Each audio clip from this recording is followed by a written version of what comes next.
मित्रांनो, रोज नव्या कथा आणि अनुभवांसाठी आपल्या चॅनलला आत्ता सबस्क्राईब करा. माझ्या आयुष्यातील सर्वात मोठा विजय आणि सर्वात मोठी हार एकाच दिवशी माझ्यासमोर उभी ठाकेल असं मला कधीच वाटलं नव्हतं. पण जेव्हा मी हॉटेलच्या त्या आलिशान लॉबीमध्ये उभा होतो, तेव्हा समोरून येणाऱ्या गाडीच्या आवाजाने माझ्या काळजाचा ठोका चुकला होता. कारण आज माझ्या आयुष्याचा निकाल लागणार होता आणि त्या निकालावर माझं पूर्ण भविष्य अवलंबून होतं. पण त्या भविष्याची किंमत माझ्या आईची ओळख असेल याची कल्पना मला स्वप्नातही शिवली नव्हती. आणि जेव्हा मी माझ्या फोनमधील मेसेज पुन्हा एकदा वाचला, तेव्हा माझा हात थरथरत होता. कारण त्यावर माझ्या होणाऱ्या सासऱ्यांचा मेसेज होता की आम्ही 5 मिनिटात पोहोचतोय. आणि तिथूनच माझ्या एका भयानक खेळाची सुरुवात झाली होती. पुण्यासारख्या शहरात एका मोठ्या मल्टीनॅशनल कंपनीत मॅनेजर म्हणून काम करताना मी खूप काही कमावलं होतं. प्रतिष्ठा, पैसा आणि एक असं नाव ज्याकडे बघून कोणालाही हेवा वाटावा. पण या सगळ्या झगमगाटाच्या मागे एक असं वास्तव होतं जे मला जगासमोर आणायचं नव्हतं. कारण माझी आई ही माझी सर्वात मोठी ताकद होती. पण या कॉर्पोरेट जगात तीच माझी सर्वात मोठी कमजोरी बनत चालली होती. आणि आज जेव्हा नेहाचे वडील म्हणजे जे या शहरातलं एक प्रथितयश उद्योगपती आहेत, ते माझ्या घरी येणार होते, तेव्हा माझ्या मनात फक्त एकच भीती होती की माझी ही साधी, अशिक्षित आणि रांगड्या बोलीत बोलणारी आई त्यांच्यासमोर आली तर माझ्या प्रतिष्ठेचे धिंडवडे निघतील. मी घराची सजावट एखाद्या राजवाड्यासारखी करून घेतली होती. प्रत्येक गोष्ट जागेवर होती. महागड्या शोभेच्या वस्तू, भिंतीवरचे पेंटिंग्स आणि सोफ्यावरचे ते मखमली कापड, सगळं काही ओरडून सांगत होतं की मी किती श्रीमंत आहे. पण या घराच्या एका कोपऱ्यात असलेल्या छोट्या खोलीत माझी आई बसली होती, जिच्या हातावरची कातडी रापलेली होती आणि जिच्या चेहऱ्यावरच्या सुरकुत्यांनी माझ्या यशासाठी किती किंमत मोजली आहे हे स्पष्ट दिसत होतं. पण मला आज त्या उपकारांची आठवण करून घ्यायची नव्हती. कारण माझ्या डोक्यात फक्त नेहाशी होणाऱ्या लग्नाचा विचार होता, जे लग्न मला यशाच्या आणखी वरच्या शिखरावर नेऊन ठेवणार होतं. आईने सकाळी लवकर उठून माझ्या आवडीचा शिरा बनवला होता. पण मी तिच्याकडे बघितलं सुद्धा नाही आणि तिला स्पष्ट शब्दात बजावून सांगितलं की आई, आज पाहुणे येणार आहेत आणि मला नाही वाटत की तू त्यांच्यासमोर यावंस. कारण तुझे कपडे आणि तुझं बोलणं त्यांना थोडं वेगळं वाटू शकतं. त्यापेक्षा तू तुझ्या खोलीतच थांब. मी हॉटेलमधून जेवण मागवलं आहे, तेच आपण सर्वजण एकत्र जेवू. पण तू जेवताना बाहेर येऊ नकोस, कारण तुला इंग्लिश नीट येत नाही आणि ते लोक खूप हायफाय आहेत. माझ्या या बोलण्याने आईच्या डोळ्यात एक अनामिक वेदना दाटून आली होती. तिने फक्त एक दीर्घ श्वास घेतला आणि शांतपणे मान खाली घालून आपल्या खोलीत निघून गेली. तिच्या त्या शांततेत एक प्रकारची भीती होती की एक वादळ येणार आहे. पण मी माझ्या अहंकाराच्या नशेत इतका बुडालो होतो की मला तिच्या डोळ्यातील पाणी दिसलं नाही आणि तिचं ते मौनही कळलं नाही. गाडीचा हॉर्न वाजला आणि मी धावत खाली गेलो. नेहा आणि तिचे आईवडील गाडीतून उतरले. तेव्हा त्यांच्या चेहऱ्यावरचा तो श्रीमंतीचा रुबाब पाहून मला पुन्हा एकदा जाणीव झाली की मी जे करतोय तेच योग्य आहे. कारण अशा लोकांसमोर माझ्या आईचा तो अवतार म्हणजे माझ्यासाठी आत्महत्या करण्यासारखं होतं. आम्ही हॉलमध्ये बसलो, गप्पा सुरू झाल्या आणि नेहाचे वडील माझ्या घराचं आणि माझ्या प्रगतीचं कौतुक करत होते. तेव्हा मला खूप अभिमान वाटत होता. पण तितक्यात माझ्या कानावर स्वयंपाकघरातून भांड्याचं पडल्याचा आवाज आला आणि माझ्या कपाळावर घामाचे थेंब जमा झाले. कारण मला माहीत होतं की आई तिथे काहीतरी करत असणार. मी परिस्थिती सावरून धरली आणि गप्पांमध्ये त्यांना गुंतवून ठेवलं. पण मनातून माझी धाकधूक वाढत होती. कारण आईला मी बजावून सांगितलं होतं की बाहेर येऊ नकोस, तरीही तिला राहवलं नसावं असं मला वाटलं. आणि त्याच क्षणी हॉलच्या दरवाजातून आई हळूच बाहेर डोकावली. तिच्या अंगावर तीच जुनी सुती साडी होती जिचा रंग आता उडाला होता आणि तिच्या हातात पाण्याचा जग होता. ती कदाचित पाहुण्यांना पाणी देण्यासाठी आली असावी. पण तिचा तो अवतार पाहून नेहाच्या आईने आपल्या नाकाला रुमाल लावला आणि नेहाच्या वडिलांच्या चेहऱ्यावर आश्चर्याचे भाव उमटले. त्या क्षणी मला जगातील सर्वात वाईट भीतीचा सामना करावा लागला. नेहाचे वडील उठून उभे राहिले आणि त्यांनी माझ्याकडे एक प्रश्नार्थक नजरेने बघितलं. जो प्रश्न माझ्या काळजात आरपार घुसला की सुहास ही माऊली कोण आहे. आणि त्या एका क्षणात माझ्या बुद्धीने गहाण टाकलेला तो निर्णय घेतला जो माझ्या आयुष्यातील सर्वात मोठा पाप ठरणार होता. मी कसाबसा स्वतःला सावरलं आणि कोरड्या घशाने त्यांच्याकडे बघून म्हणालो की अहो काटा, काही नाही. ही आमच्याकडे खूप वर्षांपासून काम करणारी जुनी नोकरीण आहे. आता वय झालंय म्हणून तिला आम्ही इथेच राहू देतो, कारण तिला कुठे दुसरं घर नाहीये. माझं हे वाक्य उच्चारताच हॉलमध्ये एक भयानक शांतता पसरली आणि त्या शांततेत फक्त आईच्या हातातील तो पाण्याचा जग थरथरत असल्याचा आवाज येत होता. तिच्या डोळ्यातून एक थेंबही बाहेर पडला नाही, पण त्या शांततेत जे काही होतं ते कोणत्याही ओरडण्यापेक्षा जास्त भयंकर होतं. तिने माझ्याकडे एकदाही बघितलं नाही. फक्त पाण्याचा जग तिथे ठेवला आणि ती माघारी फिरली. पण जाताना तिचा पाय त्या मखमली पायपोसणीत अडकला आणि ती जोरात खाली कोसळली. आणि त्याच वेळी तिचा पदर सरकला आणि तिच्या उजव्या हातावरचा तो भयानक जळलेला डाग नेहाच्या वडिलांच्या समोर उघडा झाला. तो डाग पाहून नेहाचे वडील अक्षरशः जागीच थिजले आणि त्यांच्या चेहऱ्यावरचा रंग पूर्णपणे उडाला. जणू काही त्यांनी एखादं भूत बघितलं असावं. नेहाचे वडील त्या डागाकडे अशा नजरेने बघत होते जणू त्यांच्या समोरून एखादा जुना काळ सरकत असावा. आणि मला मात्र त्या क्षणी फक्त एकच वाटत होतं की आईने हे काय केलं. कारण तिचं असं पडणं आणि तो अंगावरचा भयानक डाग दिसणं माझ्यासाठी अत्यंत शरमेची गोष्ट होती. आणि त्यात मी तिला नोकराणी म्हटल्यामुळे आता ती काहीतरी बोलेल आणि माझं भांडं फुटेल अशी भीती माझ्या मनात दाटून आली होती. पण आई मात्र तिथेच जमिनीवर बसून राहिली. तिने तिचा हात सावरण्याचा प्रयत्न केला नाही की माझ्याकडे मदतीसाठी बघितलं नाही. ती फक्त त्या जळलेल्या त्वचेकडे बघत होती आणि तिच्या डोळ्यांतून आता शांतपणे पाणी वाहू लागलं होतं. नेहाच्या वडिलांनी एक पाऊल पुढे टाकलं आणि त्यांचा चेहरा रागाने लाल झाला होता. मला वाटले की त्यांना कदाचित आईच्या त्या डागाची घाण वाटली असावी. म्हणून मी लगेच पुढे झालो आणि म्हणालो की अहो काका, तुम्ही बाजूला व्हा. ही म्हातारी नेहमी अशीच काहीतरी गडबड करते. तिला नीट चालता येत नाही आणि तिचा तो हात बघू नका. तिला काहीतरी जुना आजार असेल ज्यामुळे ती त्वचा अशी दिसते. मी तिला आत्ताच आत घेऊन जातो. तुम्ही प्लीज सोफ्यावर बसा. मी नवीन पाणी घेऊन येतो. पण नेहाच्या वडिलांनी माझा हात झटकला आणि त्यांनी माझ्याकडे ज्या नजरेने बघितलं त्या नजरेने माझ्या अस्तित्वाचे तुकडे केले असावेत. कारण त्यांच्या डोळ्यात राग नव्हता, तर एक प्रकारचा तिरस्कार होता जो कोणत्याही शिक्षेपेक्षा मोठा असतो. त्यांनी माझ्या एकाही शब्दाकडे लक्ष दिलं नाही आणि ते चक्क खाली वाकले आणि त्यांनी आईचा तो जळलेला हात आपल्या दोन्ही हातांत घेतला. मी आणि नेहा दोघंही अवाक होऊन हे सगळं बघत होतो. कारण या शहरातला इतका मोठा माणूस एका साध्या कामावाल्या बाईचा हात आपल्या हातात घेऊन रडवेल्या स्वरात काहीतरी पुटपुटत होता. आणि नेहाची आईसुद्धा आता जवळ आली होती.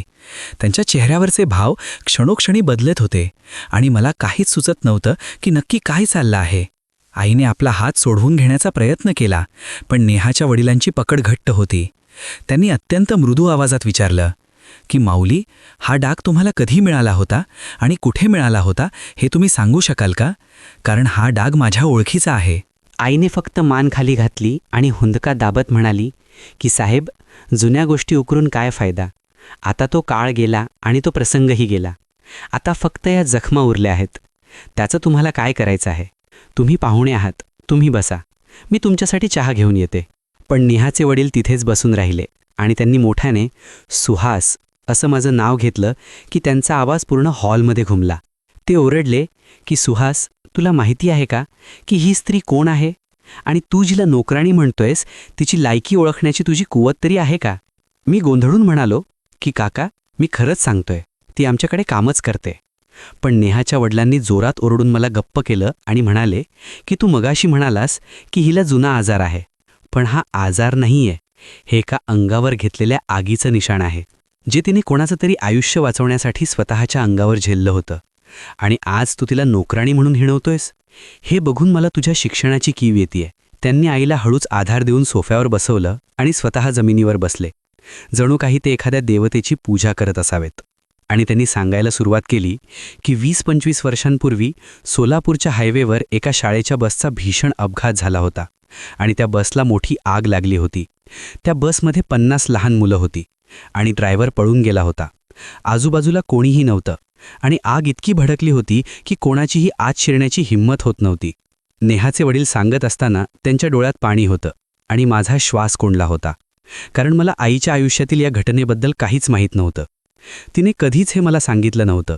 आणि नेहाचे वडील पुढे म्हणाले की त्याच वेळी तिथून एक स्त्री आपल्या लहान मुलाला कडेवर घेऊन चालली होती. तिने जेव्हा त्या मुलांचा आक्रोश ऐकला तेव्हा तिने आपल्या मुलाला रस्त्याच्या कडेला बसवलं आणि कसलाही विचार न करता ती त्या आगीच्या गोळ्यात शिरली. तिने एक एक करून 5 मुलांना खिडकीतून बाहेर काढलं आणि 6व्या मुलाला बाहेर काढताना बसचा एक लोखंडी रॉड गरम होऊन तिच्या हातावर पडला. तिचं मांस जळत होतं, पण तिने त्या मुलाला सोडलं नाही. जोपर्यंत तो सुरक्षित बाहेर येत नाही तोपर्यंत ती तिथेच उभी राहिली.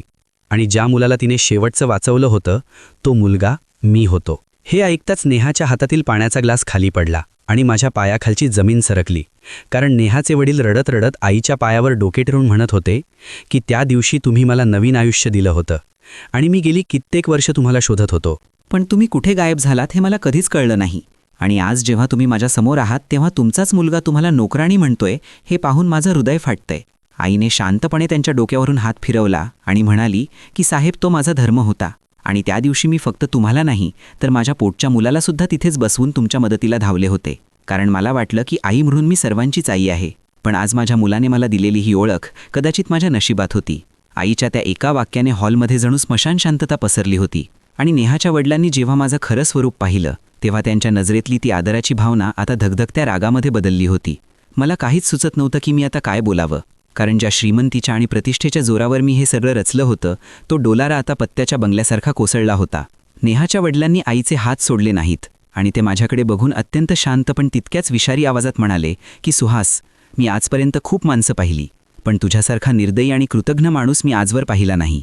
ज्या आईने तुला स्वतःच्या रक्ताचं पाणी करून शिकवलं आणि ज्या आईने स्वतःचा जीव धोक्यात घालून माझ्यासारख्या अनोळखी मुलाला वाचवलं, त्याच आईला तू आज जगासमोर नोकराणी म्हणून ओळख करून देतोयस. हे पाप तुला कधीच माफ होणार नाही. नेहासुद्धा आता माझ्याकडे अशा नजरेने बघत होती जणू मी एखादा गुन्हेगार असावा. तिने माझ्या जवळ येऊन विचारलं की सुहास, तू माझ्याशी खोटं बोललायस का? तू तर म्हणाला होतास की तुझे आईवडील एका अपघातात गेले आणि तू अनाथ म्हणून मोठा झालास. मग ही आई अचानक नोकराणी कही झाली? आणि नोकराणी असताना तू तिला आपल्या घरात इतका मान कसा दिला होतास? हे सगळं तू फक्त पैशासाठी आणि माझ्या वडिलांच्या प्रॉपर्टीसाठी केलं होतंस का? नेहाच्या या प्रश्नाने माझ्या अंगाचा थरकाप उडाला. कारण मी नेहाशी लग्न करण्यासाठी माझं पूर्ण भूतकाळ बदलून टाकला होता. मी तिला सांगितलं होतं की माझं कोणीच नाहीये, कारण मला भीती होती की माझ्या साध्या पार्श्वभूमीमुळे हे श्रीमंत लोक मला नाकारतील. पण आज तेच सत्य अशा प्रकारे बाहेर आलं होतं की मला आता तोंड दाखवायला जागा उरली नव्हती. आई फक्त शांतपणे तिथे बसून आमचा हा वाद ऐकत होती. तिच्या चेहऱ्यावर कोणताही राग नव्हता. उलट तिच्या डोळ्यात माझ्यासाठी दया होती, जी मला सर्वात जास्त टोचत होती, कारण मी तिचं मोल कधीच केलं नव्हतं. आणि नेहाचे वडील पुन्हा एकदा गरजले की सुहास, तुला काय वाटलं की तू हे सगळं लपवून ठेवू शकशील? पण नियतीचा न्याय बघ की ज्या स्त्रीने माझा जीव वाचवला तिलाच तू माझ्यासमोर अपमानित केलं. आणि आज मी तुला सांगतो की हे लग्न आता कधीच होणार नाही. कारण जो मुलगा स्वतःच्या आईची ओळख ना करू शकतो तो माझ्या मुलीचा सांभाळ काय करणार? नेहाच्या वडिलांनी आपला फोन काढला आणि कोणाला तरी फोन लावून सांगितलं की आपली गाडी दाराबाहेर उभी करा, आम्हाला आत्ताच्या आत्ता निघायचं आहे. आणि त्यांनी आईच्या पायाला स्पर्श करून म्हटलं की माऊली, मला माफ करा की तुमच्या मुलाने केलेल्या या कृत्याचा साक्षीदार मी झालो, पण आज तुम्ही मला पुन्हा एकदा वाचवलं आहे. कारण जर मी या मुलाशी माझ्या मुलीचं लग्न लावून दिलं असतं तर तिच्या आयुष्याचं वाटोळं झालं असतं. नेहासुद्धा रडत रडत बाहेर निघून गेली आणि तिने जाताना माझ्याकडे एकदाही बघितलं नाही. घराचा तो मोठा दरवाजा जोरात बंद झाला आणि मी तिथेच सोफ्यावर कोसळलो. संपूर्ण घरात आता फक्त मी आणि माझी आई उरलो होतो. पण मला तिच्याकडे बघण्याची हिंमत होत नव्हती, कारण मी जे काही केलं होतं ते कोणत्याही शिक्षेपेक्षा भयंकर होतं. आई हळूहळू उठली आणि तिने माझ्या खांद्यावर हात ठेवला आणि म्हणाली की बाळा, मी तुला आधीच सांगितलं होतं की खोटेपणा कधीच टिकत नाही. पण तुला तुझ्या यशाचा इतका माज आला होता की तुला माझं अस्तित्वसुद्धा नकोसं झालं होतं. आता बघ, तुझ्याकडे पैसा आहे, प्रतिष्ठा आहे, पण जे सर्वात महत्त्वाचं होतं ते तू गमावलं आहेस. आईचा तो स्पर्श मला एखाद्या जळत्या कोळशासारखा टोचत होता. कारण ज्या हाताने मला लहानपणी घास भरवला आणि ज्या हाताने माझ्या भविष्यासाठी लोकांची धुणीभांडी केली, त्याच हाताला मी आज जगासमोर कलंकित केलं होतं. पण तरीही त्या माऊलीच्या मनात माझ्याबद्दल राग नव्हता. हे बघून माझं मन आतून ओरडत होतं. मी काहीच न बोलता तिथेच बसून राहिलो आणि आई पुन्हा एकदा आपल्या त्या छोट्या अंधाऱ्या खोलीत निघून गेली, जणू काही घडलंच नाही. पण घराच्या प्रत्येक भिंतीतून आता मला नेहाच्या वडिलांचे ते शब्द ऐकू येत होते की तू माणूस व्हायला विसरला आहेस. दुसऱ्या दिवशी सकाळी जेव्हा मी उठलो तेव्हा घराचा तो आलिशानपणा मला खायला उठला होता. कारण ज्या लग्नासाठी मी हे सगळं उभं केलं होतं ते लग्न आता तुटलं होतं. आणि ऑफिसमध्ये सुद्धा ही बातमी वाऱ्यासारखी पसरली होती की सुहासने आपल्या स्वतःच्या आईला नोकराणी म्हटलं. माझे बॉस जे नेहाच्या वडिलांचे मित्र होते त्यांनी मला ऑफिसमध्ये बोलावून घेतलं आणि समोर बसवून जे काही सांगितलं ते ऐकून माझे डोळे पांढरे झाले. त्यांनी मला सांगितलं की सुहास, तुझ्या प्रोफेशनल कामाबद्दल आम्हाला कोणतीच तक्रार नाही, पण तुझ्या कॅरेक्टरबद्दल जे काही ऐकायला मिळालं आहे ते पाहता तुझ्या कंपनीच्या डिग्निटीला धक्का लावला आहेस. त्यामुळे आम्ही तुला कामावरून काढून टाकण्याचा निर्णय घेतला आहे. एका रात्रीत मी माझं पद, माझी होणारी बायको आणि माझी प्रतिष्ठा सगळं काही गमावून बसलो होतो. आणि जेव्हा मी घरी परतलो तेव्हा मला समजलं की संकटांची ही मालिका इथेच थांबणार नव्हती, कारण माझ्या दारावर काही अनोळखी माणसं उभी होती. त्यांनी सांगितलं की ज्या लोनवर मी हे घर घेतलं होतं त्याचे हप्ते थकल्यामुळे बँक आता हे घर जप्त करणार आहे. मला कळेना की हे सगळे इतक्या लवकर कसं घडलं. पण जेव्हा मी शांतपणे विचार केला तेव्हा मला जाणवलं की मी माझं आयुष्य खोट्या पायावर उभं केलं होतं. आणि ज्या दिवशी मी आईची ओळख नाकारली त्याच दिवशी त्या पायाला तडा गेला होता. आईला हे सगळं समजल्यावर तिने मला काहीच विचारलं नाही. तिने फक्त आपली छोटी पिशवी भरली आणि माझ्यासमोर येऊन उभी राहिली. तिने म्हटलं की बाळा, हे घर मोठं आहे पण इथे आता आपली जागा नाही आहे. तू काळजी नको करू, आपण आपल्या गावी परत जाऊ. तिथे माझं एक छोटं घर आहे जे मी तुझ्या वडिलांच्या आठवणीत जपून ठेवलंय. मला वाटलं होतं की आई मला सोडून निघून जाईल किंवा मला 4 शब्द सुनावेल, पण तिने पुन्हा एकदा आईपणाचा धर्म पाळला होता आणि माझ्यासारख्या नराधमाला सुद्धा आपल्या पदराखाली घेतलं होतं. आम्ही त्या आलिशान घरातून बाहेर पडलो तेव्हा शेजार-पाजारचे लोक माझ्याकडे बघून कुजबुजत होते. पण आईने माझा हात घट्ट धरला होता. जणू काही ती मला सांगत होती की जग काहीही म्हणू दे, मी तुझ्यासोबत आहे. बस स्टँडवर जाताना वाटेत आम्हाला तेच हॉटेल लागलं जिथून मी पाहुण्यांसाठी जेवण मागवलं होतं. आणि तिथे मला नेहाची गाडी दिसली. मला वाटलं की कदाचित नेहा तिथे असेल आणि मी तिला एकदा भेटून माफी मागू शकेन, म्हणून मी धावत तिथे गेलो. पण जेव्हा मी तिला पाहिलं तेव्हा ती दुसऱ्या कोणाशी तरी हसून बोलत होती आणि तिच्या डोळ्यात माझ्यासाठी आता फक्त शून्यता होती. तिने मला पाहिलं आणि आपल्या ड्रायव्हरला गाडी काढायला सांगितली. तिने मला साधं ओळखलंसुद्धा नाही, जसं मी माझ्या आईला ओळखलं नव्हतं. आणि त्या क्षणी मला जाणीव झाली की जेव्हा आपण आपल्या रक्ताच्या नात्याचा अपमान करतो तेव्हा जगसुद्धा आपल्याला त्याच भाषेत उत्तर देतं. आम्ही गावी पोहोचलो तेव्हा ते जुनं घर बघून माझ्या डोळ्यात पाणी आलं, कारण तिथल्या प्रत्येक भिंतीवर आईने केलेल्या कष्टाच्या खुणा होत्या. आणि तिथेच कोपऱ्यात एक जुना फोटो होता ज्यामध्ये माझे वडील मला कडेवर घेऊन हसत होते आणि आई त्यांच्या शेजारी उभी होती. त्या फोटोत आईचा तो हात स्वच्छ होता, त्यावर कोणताही डाग नव्हता, पण तिच्या चेहऱ्यावर एक असं समाधान होतं जे मला माझ्या करोडो रुपयांच्या फ्लॅटमध्ये कधीच मिळालं नव्हतं.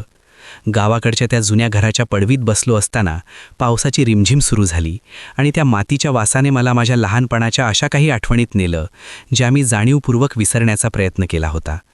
आईने आतल्या खोलीत एक छोटा दिवा लावला होता, कारण वीज दिलेली होती आणि त्या अंधुक प्रकाशात तिची सावली भिंतीवर खूप मोठी दिसत होती.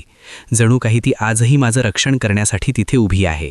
मी गुपचूप तिच्या खोलीच्या बाहेर जाऊन उभा राहिलो तेव्हा मला दिसलं की आई त्या जुन्या फोटोसमोर बसून हळहळत होती आणि तिच्या हातात एक जुनी डायरी होती जी तिने आजवर कधीच कोणाला दाखवली नव्हती. कुतूहलापोटी मी जवळ गेलो आणि ती डायरी वाचू लागलो तेव्हा माझे डोळे पांढरे झाले, कारण त्या डायरीत आईने माझ्या शिक्षणासाठी घेतलेल्या प्रत्येक कर्जाचा हिशोब लिहिला होता. इतकंच नाही तर ज्या दिवशी मला शहरात मोठी नोकरी लागली होती त्या दिवशी तिने देवाकडे साकडं घातलं होतं की माझ्या मुलाला कधीच कोणासमोर हात पसरायची वेळ येऊ देऊ नकोस आणि त्या बदल्यात माझं आयुष्य हवं तर काढून घे. मला आठवलं की शहरात असताना मी तिला कधीच प्रेमाने 2 शब्द बोललो नव्हतो. उलट तिने पाठवलेले पैसे मी माझ्या मित्रांसोबत पार्ट्यांमध्ये उडवले होते आणि तिला सांगायचो की मला खूप खर्च आहे. त्याच रात्री गावातील काही जुनी माणसं आईला भेटायला आली होती. त्यांनी जेव्हा मला पाहिलं तेव्हा त्यांच्या नजरेत एक प्रकारचा अविश्वास होता, जणू त्यांना माहीत होतं की मी शहरात काय दिवे लावले आहेत. त्यातल्या एका काकांनी मला बाजूला घेतलं आणि विचारलं की सुहास, तुला माहिती आहे का की तुझी आई आजही लोकांच्या शेतात राबते आहे, कारण तिला वाटलं की तू शहरात एकटा पडला असशील आणि तुला पैशाची गरज लागेल म्हणून तिथे कष्ट करून दर महिना थोडे थोडे पैसे तुझ्या बँक खात्यात जमा करत होती. मला धट्टा बसला, कारण गेल्या 6 महिन्यांपासून माझ्या खात्यात कोणीतरी गुपचूप पैसे टाकत होतं आणि मला वाटायचं की कंपनीने काहीतरी बोनस दिला असावा, पण ते पैसे माझ्या आईच्या घामाचे होते जिचा मी जगासमोर अपमान केला होता.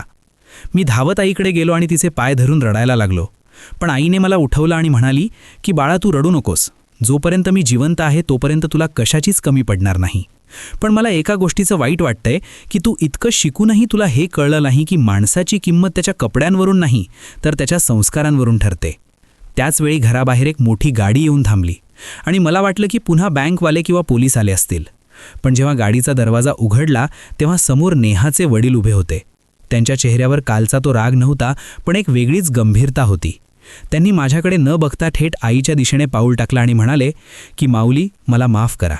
मी काल रागाच्या भरात खूप काही बोलून गेलो, पण मला नंतर जाणीव झाली की तुमच्यासारख्या महान स्त्रीचा मुलगा असा का वागला असेल याचा मी विचारच केला नाही.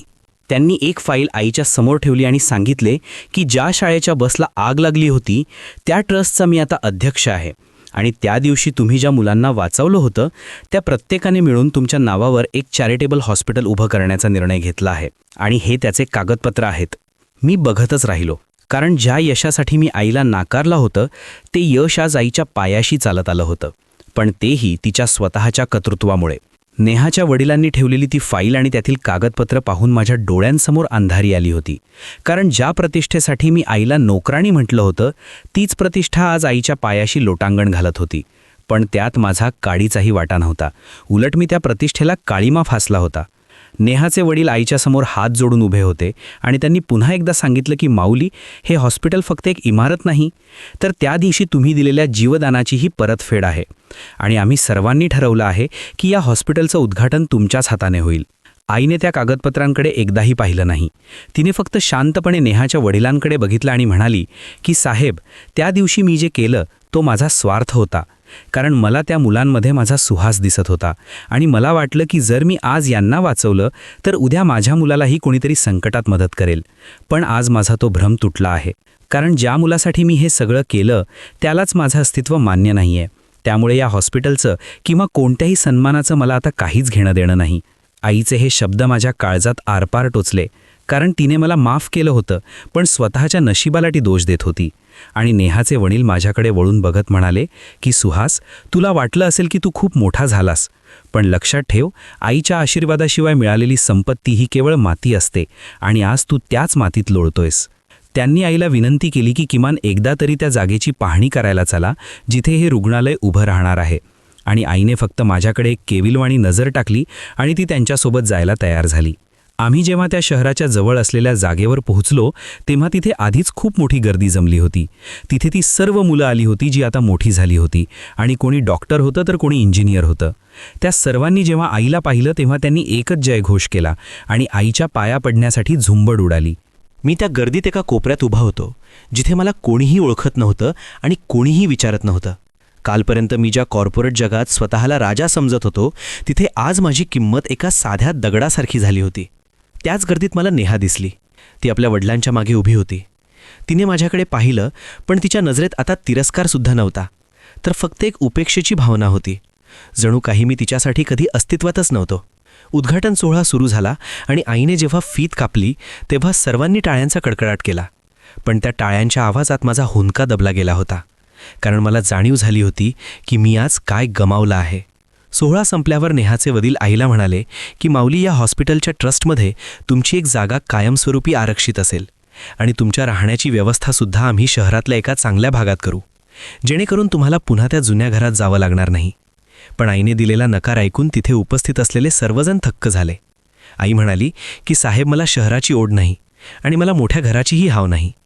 मला फक्त माझ्या मुलाचा तो जुना सुहास हवा आहे, जो माझ्या फाटलेल्या साडीतही मला जगा बघायचा.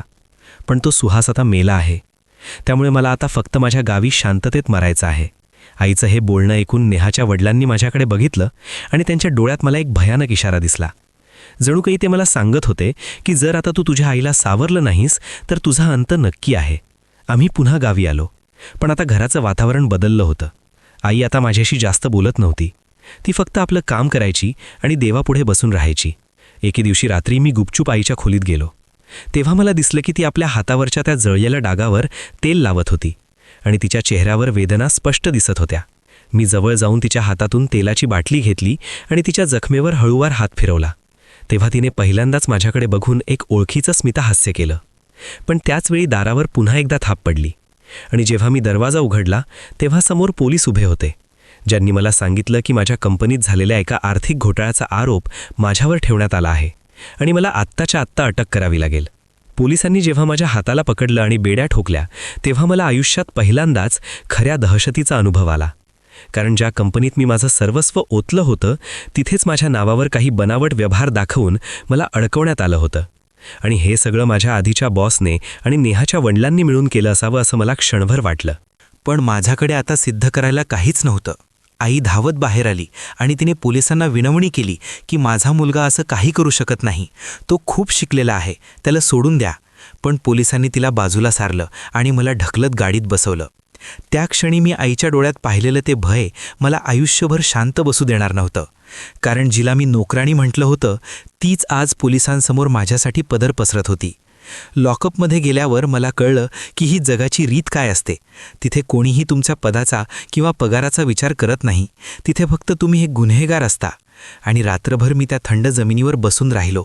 तेव्हा मला माझ्या कर्माची फळं आठवू लागली. मी ज्या आईला घराबाहेर काढण्याचं पाप केलं होतं, आज देवानी मला स्वतःच 4 भिंतीच्या आड बंद केलं होतं. दुसऱ्या दिवशी दुपारी मला भेटायला एक वकील आले. त्यांनी सांगितलं की मला तुमची केस लढायला एका व्यक्तीने पाठवलं आहे, पण त्या व्यक्तीने नाव सांगायला नकार दिला आहे.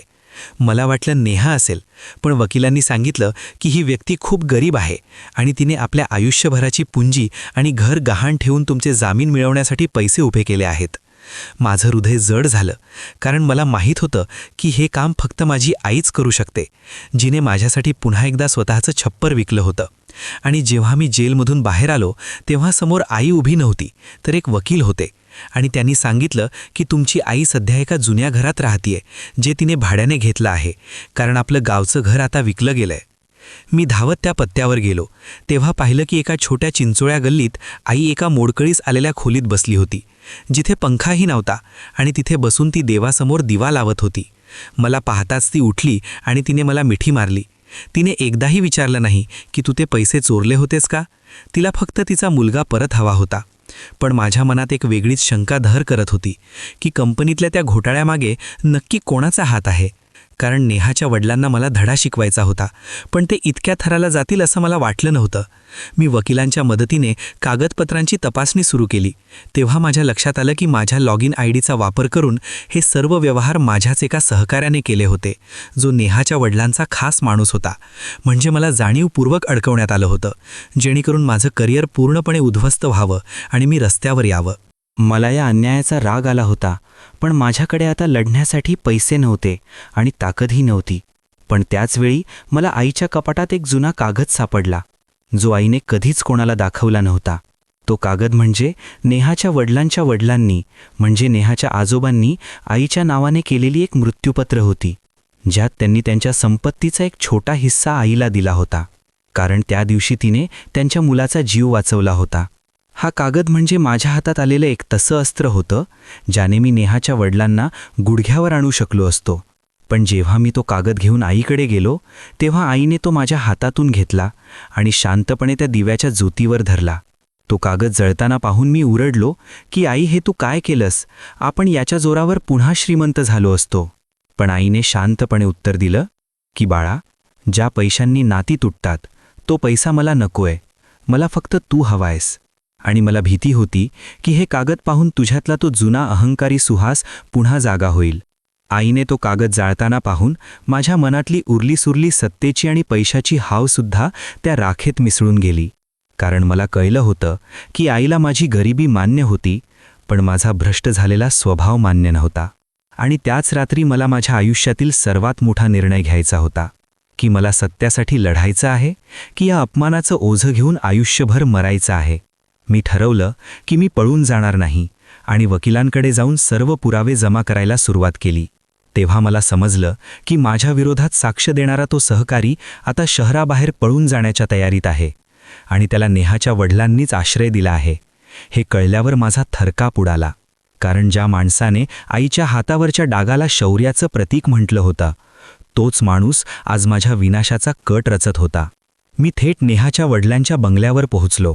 तिथे सुरक्षा रक्षकांनी मला अडवण्याचा प्रयत्न केला, पण माझ्या डोळ्यातला तो संयमी पण धोकादायक आत्मविश्वास पाहून त्यांचीही हिंमत झाली नाही आणि मी थेट त्यांच्या केबिनमध्ये शिरलो.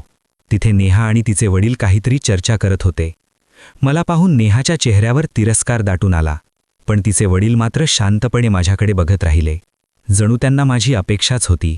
मी त्यांच्यासमोर जाऊन उभा राहिलो आणि माझ्या खिशातून तो पेनड्राईव्ह बाहेर काढला, ज्यामध्ये माझ्या त्या सहकार्याचा कबुली जबाब रेकॉर्ड केला होता, जो मी वकिलांच्या मदतीने मिळवला होता.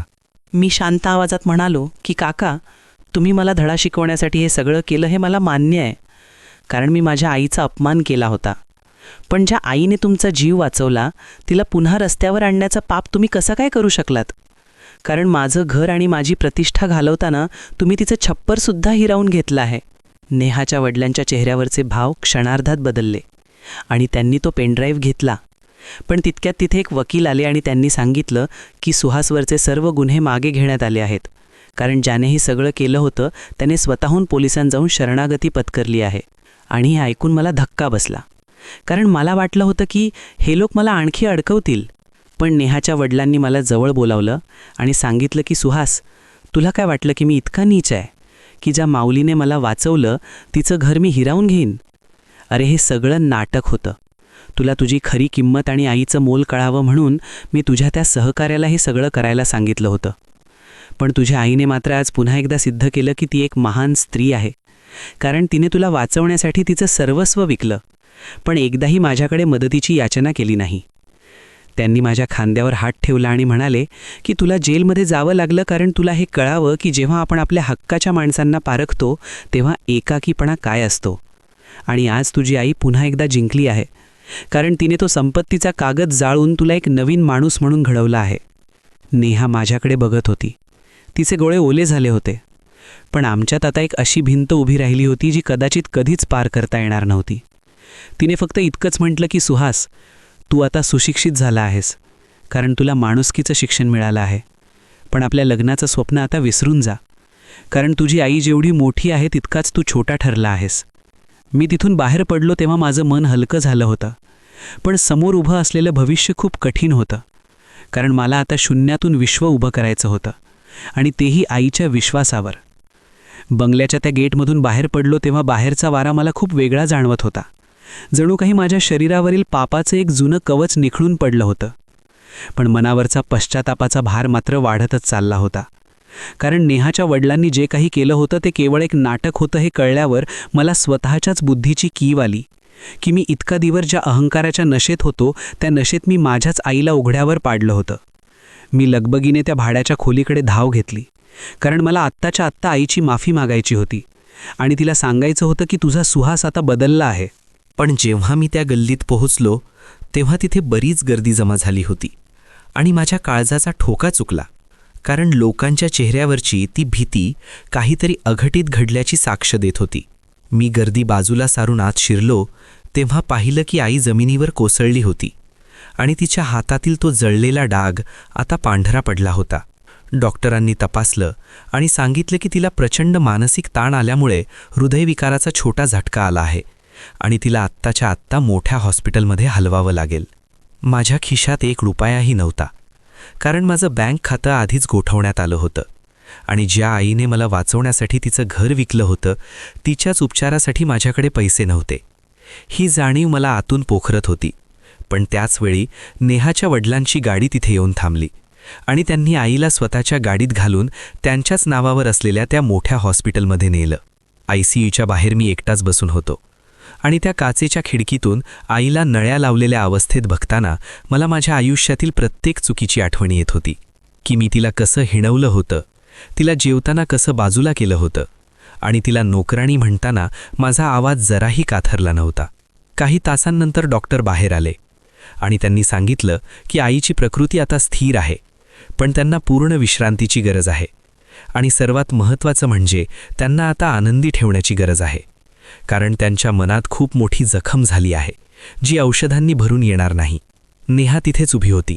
तिने माझ्याकडे एक पाकिट सरकवलं आणि म्हणाली की सुहास, हे तुझे पैसे आहेत जे तुझ्या मेहनतीचे होते आणि जे कंपनीने होल्डवर ठेवले होते. माझ्या वडिलांनी ते सर्व क्लिअर केले आहेत आणि तुझ्यावरचा ब्लॅकलिस्टचा टॅगसुद्धा काढला आहे. आता तू मुक्त आहेस.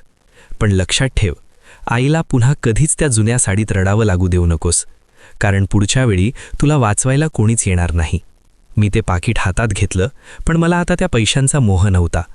मी ठरवलं की मी पुन्हा त्या कॉर्पोरेट जगात जाणार नाही जिथे माणसाची किंमत त्याच्या हुद्द्यावरून ठरते. आणि मी आईच्या बेड शेजारी जाऊन बसलो तेव्हा तिने हळूच डोळे उघडले आणि माझ्याकडे बघून फक्त एवढंच विचारलं की बाळा, तू जेवलास का? त्या एका प्रश्नाने माझ्या संयमाचा बांध फुटला आणि मी तिच्या हातावर डोकं ठेवून ओक्साबोक्शी रडू लागलो, कारण जिला मी जगासमोर नाकारलं होता ती आजही फक्त माझ्या पोटाचा विचार करत होती. आणि तिने तिच्या त्या जळलेल्या हातानं माझ्या डोक्यावरून हात फिरवत म्हटलं की रडू नकोस, जोपर्यंत मी आहे तोपर्यंत तुझं वाईट होणार नाही. काही दिवसानंतर आईला हॉस्पिटलमधून डिस्चार्ज मिळाला आणि मी तिला घेऊन पुन्हा आपल्या त्याच जुन्या गावातल्या घरी आलो, कारण नेहाच्या वडिलांनी ते घर पुन्हा विकत घेऊन माझ्या स्वाधीन केलं होतं. पण यावेळी मी तिथे मालक म्हणून नाही तर एका गुन्हेगाराच्या भावनेने प्रवेश केला होता. ज्याला आता स्वतःला सुधारायचं होतं. गावातील लोकांनी जेव्हा आम्हाला पाहिलं तेव्हा त्यांच्या नजरेत आधीसारखा तिरस्कार नव्हता, कारण आईच्या त्या शौर्याची बातमी आता पूर्ण जिल्ह्यात पसरली होती आणि लोक आता तिला सन्मानाने बघत होते. पण माझ्यासाठी मात्र खरी परीक्षा आता सुरू झाली होती. मी ठरवलं की मी पुन्हा शहरात जाणार नाही आणि आईच्या कष्टाचं मोल करण्यासाठी मी गावातच एक छोटं स्टार्टअप सुरू करण्याचा विचार केला, जो शेतकऱ्यांच्या मालाला थेट बाजारपेठ मिळवून देईल, जेणेकरून कोणत्याही मुलाला आईच्या कष्टाची लाज वाटणार नाही. कामाच्या व्यापात दिवस जात होते आणि आईच्या प्रकृतीतही सुधारणा होत होती, पण तिने आजही ती जुनी फाटलेली साडी टाकून दिली नव्हती. ती म्हणायची की ही साडी मला माझ्या कष्टाची आणि तुझ्या यशाची आठवण करून देते. आणि मी जेव्हा जेव्हा तिच्याकडे बघायचो तेव्हा मला त्या एका रात्रीची आठवण यायची, जेव्हा मी तिला नोकराणी म्हटलं होतं. एके दिवशी गावात एक मोठा सोहळा आयोजित करण्यात आला होता, जिथे जिल्ह्याचे कलेक्टर येणार होते आणि त्यांनी आईचा विशेष सत्कार करण्याचं ठरवलं होतं. मला वाटलं की आई आता खूप खुश होईल, पण आईने मला जवळ बोलावलं आणि म्हणाली की सुहास, मला या सत्काराची काहीच गरज नाही. जर तुला खरंच माझा सन्मान करायचा असेल तर आज तू माझ्यासोबत त्या स्टेजवर चल आणि जगाला सांग की तू कोण आहेस. मला भीती वाटली, कारण मला वाटलं की जर मी पुन्हा तिथे गेलो तर लोक मला माझ्या जुन्या वागण्यावरून टोमणे मारतील. पण आईने माझा हात घट्ट धरला आणि तिने मला स्टेजवर नेलं. कलेक्टर साहेबांनी जेव्हा आईला सन्मानचिन्ह दिलं तेव्हा आईने ते माझ्या हातात दिलं आणि माईकवर येऊन शांतपणे सांगितलं की हा सन्मान माझा नाही तर माझ्या मुलाचा आहे, कारण त्याने स्वतःच्या चुका स्वीकारून पुन्हा माणूस होण्याचं धाडस दाखवलं आहे. आणि आज मला अभिमान आहे की हा माझा मुलगा सुहास आहे, जो मला जगासमोर आपली आई म्हणून ओळख करून देतोय. आईच्या या शब्दांनी तिथे उपस्थित असलेल्या प्रत्येकाच्या डोळ्यात पाणी आलं आणि मला जाणीव झाली की आईची क्षमा ही जगातील सर्वात मोठी शक्ती आहे, जिच्यामुळे एक मृत झालेला माणूससुद्धा पुन्हा जिवंत होऊ शकतो. सोहळा संपल्यानंतर जेव्हा आम्ही घरी परतत होतो तेव्हा वाटेत मला नेहाचा एक मेसेज आला. तिने लिहिलं होतं की सुहास, आज तुझं भाषण ऐकलं आणि तुझा बदललेला अवतार पाहिला. मला आनंद आहे की तुला तुझी आई सापडली, पण आपली वाट आता कायमची वेगळी झाली आहे. तरीही एक मित्र म्हणून मी तुझ्या कामात तुला नेहमी मदत करेन. मी तो मेसेज वाचला आणि फोन खिशात ठेवला, कारण आता मला कोणाच्याही सर्टिफिकेटची गरज नव्हती. माझ्या आईचा तो हसरा चेहरा हेच माझ्या आयुष्यातील सर्वात मोठं यश होतं. आणि त्या रात्री जेव्हा आम्ही घराच्या पडवीत बसलो होतो तेव्हा आईने माझ्या हातावरचा तो जळलेला डाग दाखवत म्हटलं की बाळा, हे बघ, आता हा डाग मला अजिबात दुखत नाही, कारण या डागाने मला माझा मुलगा परत मिळवून दिला आहे.